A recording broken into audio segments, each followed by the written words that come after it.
할렐루야. 이 시간 시간을 구별하여 온라인으로 예배하신 분들 환영하고 축복합니다. 다 함께 기도하시겠습니다. 사랑과 은혜가 풍성하신 하나님 아버지 감사합니다. 오늘도 이른 아침 저희들을 깨우셔서 주님 앞에 예배드릴 수 있도록 인도하여 주심을 감사드립니다.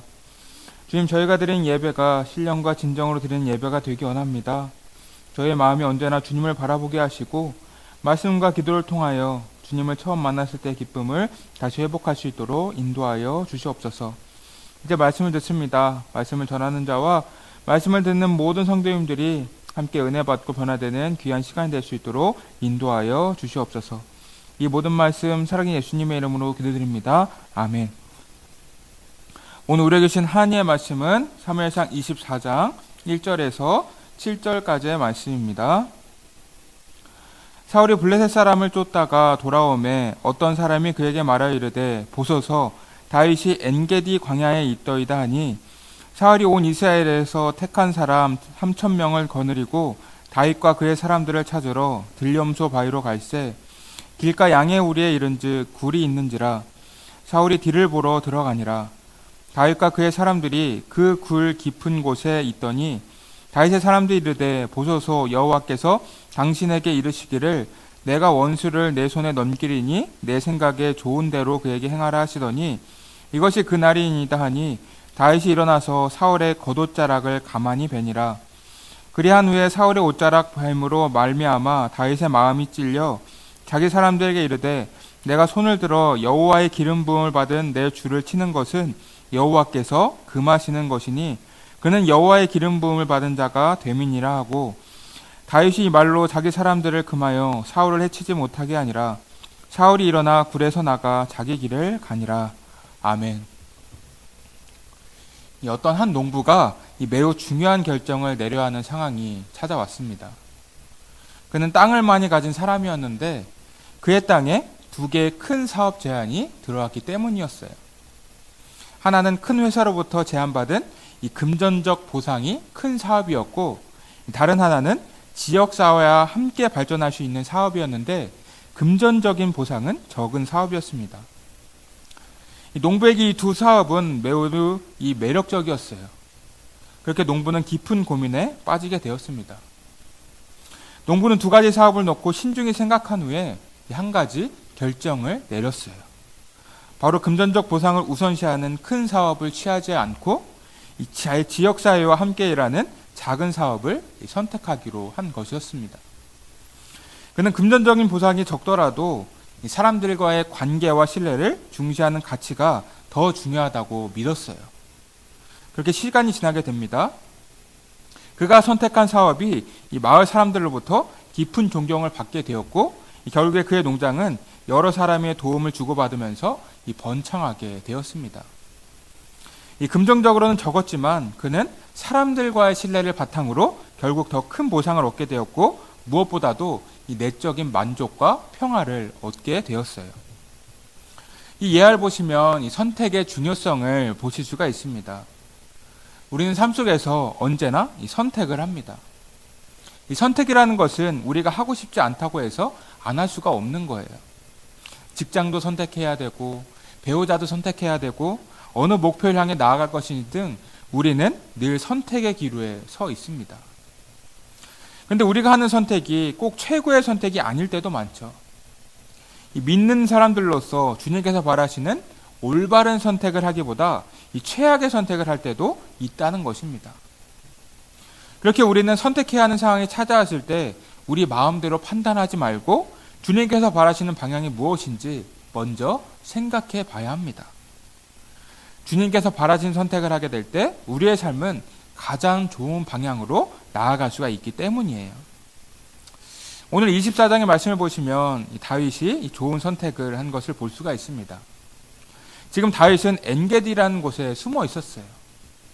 사울을 피해서 도착한 것이 바로 이 엔게디라는 곳이었다는 것입니다. 23장의 내용을 잠깐 보시면 사울은 다윗이 십광야에 있다는 소식을 듣고 다윗을 쫓아왔어요. 그렇게 다윗을 추격한 끝에 거의 잡을 뻔한 순간이 찾아옵니다. 그런데 하나님께서는 다윗을 이 사울의 손에 넘기지 않으세요.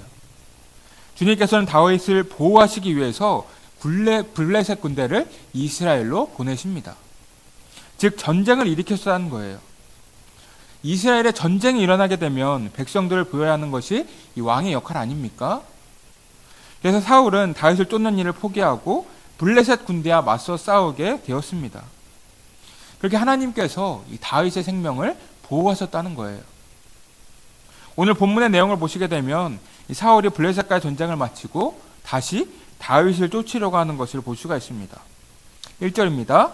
사울이 블레셋 사람을 쫓다가 돌아오매 어떤 사람이 그에게 말하이르되 보소서 다윗이 엔게디 광야에서 있더이다 하니 이렇게 기록되어 있어요.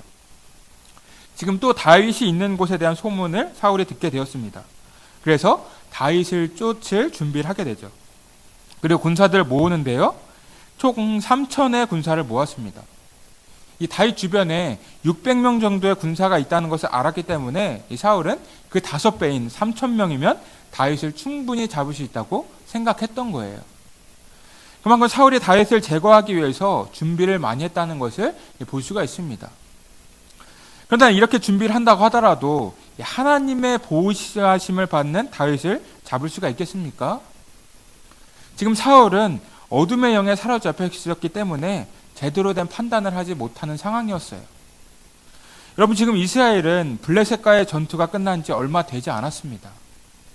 아무리 뛰어난 군사들이라고 하더라도 전투를 계속해서 치르면 이 몸과 마음이 지치지 않겠습니까?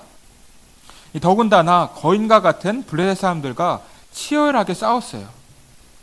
그렇게 지쳐있는 상태에서 전쟁을 한다고 하면 이 질 확률이 훨씬 더 높죠. 그런데 사울은 다윗이란 이름을 듣자마자 바로 움직입니다.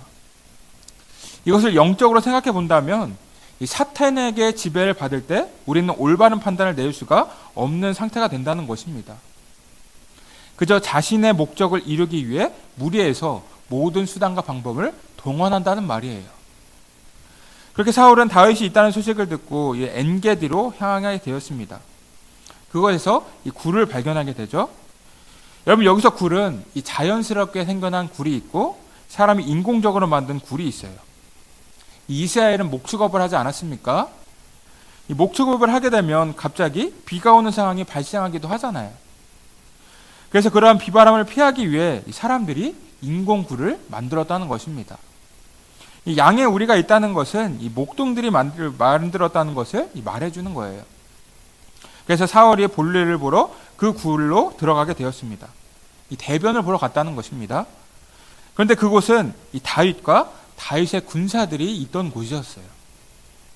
이 동굴이라 빛이 차단되어 있는 상황이기 때문에 그곳에 무엇이 있는지 사울이 파악할 수가 없었던 것입니다. 이때 우리는 다윗의 행동을 주목해 봐야 합니다. 여러분, 지금 사울이 굴로 혼자 들어왔어요. 이유도 없이 본인을 괴롭히고 힘들게 만든 사울에게 복수할 수 있는 시간이 찾아왔다는 것입니다. 이 다윗에게는 절호의 기회가 생긴 건 아닙니까?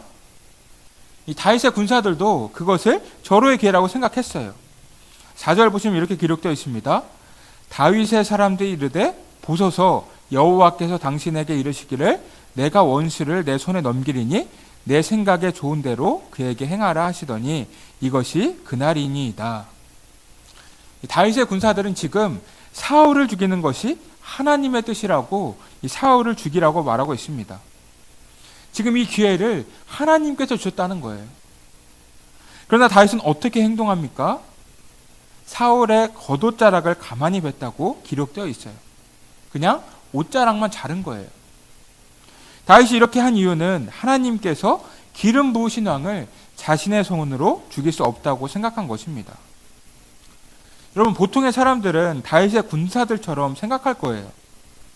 이것은 하나님께서 주신 절호의 기회이기 때문에 반드시 놓쳐서는 안 된다고 생각할 것입니다. 이 타이밍과 상황이 너무나도 절묘하지 않습니까? 그런데 다윗은 그 상황 가운데 한 번 더 생각을 했어요. 다윗이 생각하기에 사울은 그냥 이스라엘을 통치하는 사람이 아니에요. 하나님께서 지상에 세우신 대리자였다는 것입니다. 즉 하나님의 사람이라는 거예요. 그는 사울을 단순한 권력자라고 생각하지 않고 하나님의 백성들을 통치하는 대리자로 생각했기 때문에 그를 해칠 생각을 하지 않았다는 것입니다. 이 5절을 보시면 사울의 옷자락을 뵐 때도 마음이 찔렸다고 되어 있어요.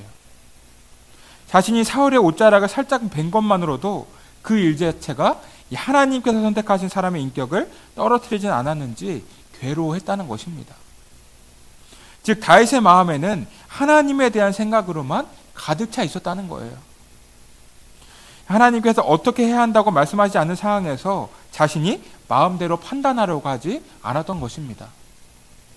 여러분 23장의 내용을 보시면 이 다윗이 하나님께 뜻을 물었을 때 하나님께서 대답해 주시지 않았습니까? 주님께서는 블레셋을 쳐서 그일라 사람들을 구하라고 2번이나 다윗에게 말씀하셨어요. 그렇기에 다윗은 하나님께서 말씀하시지 않은 일에 대해서는 하나님께 맡겼다는 것입니다. 여러분 우리도 신앙생활하면서 우리 마음대로 이것을 하나님의 뜻이라고 착각할 때가 있습니다. 하나님께서 원하시지도 않는 일을 우리 마음대로 생각하며 나아간다는 거예요. 명심해야 할 점은 이것이 사탄의 유혹과 시험일 수도 있다는 것입니다. 여러분 사탄은 쉬지 않고 우리에게 와서 우리를 미혹하고 시험에 들게 합니다.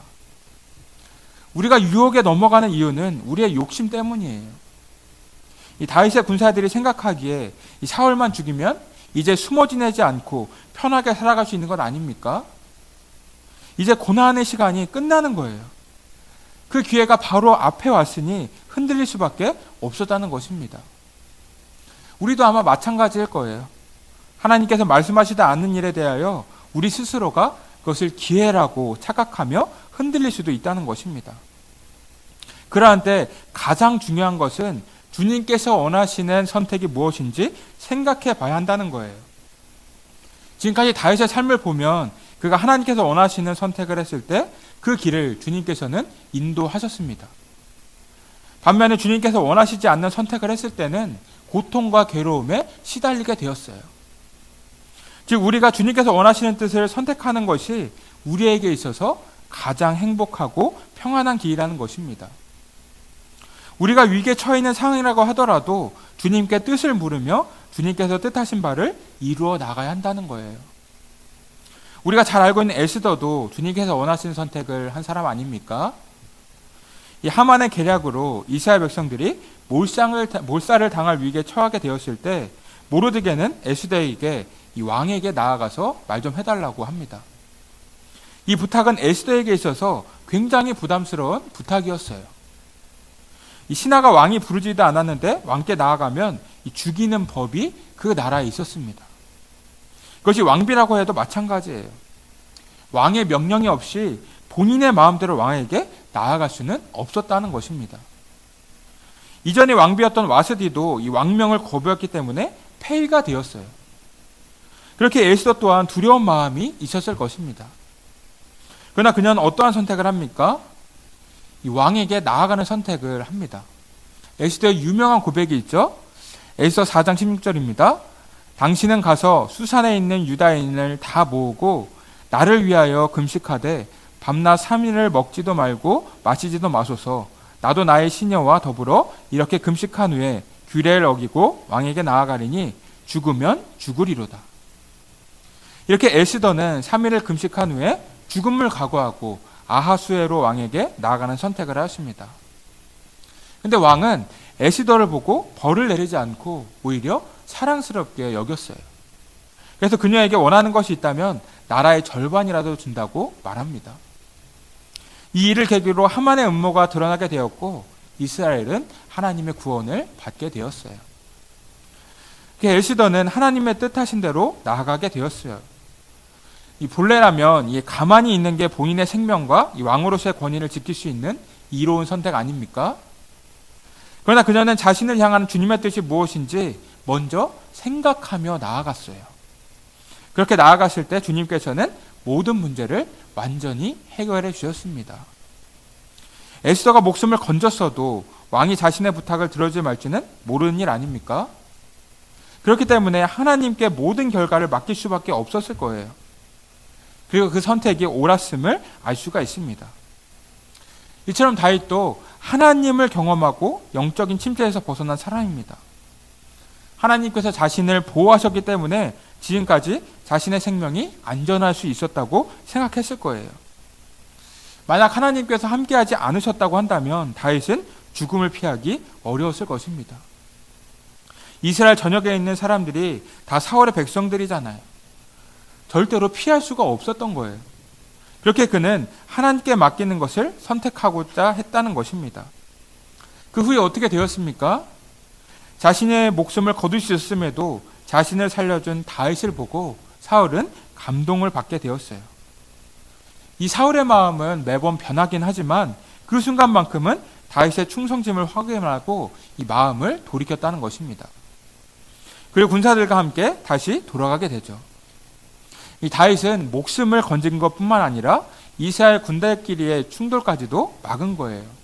즉 하나님께 맡겼을 때 모든 것이 선한 방향으로 끝이 나게 되었다는 것입니다. 이 점을 우리는 확실하게 기억해야 합니다. 여러분, 다윗은 사울을 죽일 수 있는 상황에서 그를 죽이지 않았어요. 그를 죽이면 더 이상 도망쳐 다니지 않고 당당하게 살아갈 수 있음에도 그를 살려주었습니다. 다윗이 사울을 살려준 것은 그가 하나님의 선택을 받은 대리자였기 때문이었어요. 하나님께서 기름 부으신 사람을 죽이는 것은 금지시켰다는 것을 알았기 때문에 그는 사울을 해치지 않았던 것입니다. 시험과 유혹에 빠지지 않고 하나님께서 원하시는 삶을 살고자 했다는 거예요. 우리 또한 이러한 삶을 살아가야 합니다. 우리도 믿음 생활을 하다 보면 지금 상황은 하나님께서 허락하신 좋은 기회다라고 생각하는 순간이 찾아올 거예요. 물론 주님께서 준비하신 상황이 맞다고 하면 그대로 나아가면 됩니다. 그러나 그것이 주님께서 원하신 선택이 아니라고 한다면 멈추고 기다려야 하는 거예요. 우리의 선택이 하나님께서 보실 때 좋은 선택이 될 수도 있고 좋지 않은 선택이 될 수도 있다는 것입니다. 그렇게 우리는 늘 깨어 기도하면서 주님의 뜻이 무엇인지 간구하며 나아가야 하는 거예요. 여러분들이 모두 다윗처럼 주님께서 원하신 삶이 무엇인지 다시 한번 고민해 보시면서 시험과 유혹이 왔을 때 올바른 선택을 해 나가시기를 주님의 이름으로 축복합니다. 이 시간 함께 기도하기 원합니다. 첫 번째로 기도할 기도 제목은 우리에게 선택의 순간이 왔을 때 다윗처럼 주님께서 원하시는 선택을 하게 해달라고 기도해 주시고, 두 번째 우리에게 연락하신 분들과 환우분들의 건강을 위해 기도해 주시기 바랍니다. 마지막 세 번째로는 우리 다음 세들의 믿음의 성장을 위해 기도해 주시기 바랍니다. 기도하겠습니다. 사랑과 은혜가 풍성하신 하나님 아버지, 감사합니다.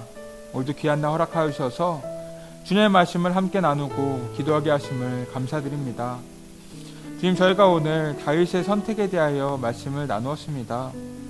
저희들에게 선택의 순간이 찾아왔을 때 저희들이 마음대로 판단하면서 선택하지 말고 먼저 주님께 뜻을 묻기 원합니다. 그래서 주님께서 가라고 말씀하시면 가고 주님께서 멈추라고 하시면 멈추는 선택을 하기 원합니다. 저희를 위하여 가장 좋은 길을 준비하신 주님을 바라보면서 저희들이 다윗처럼 주님께서 원하시는 선택을 해나갈 수 있도록 인도하여 주시옵소서. 이 모든 말씀 살아계신 예수님의 이름으로 기도드립니다. 아멘.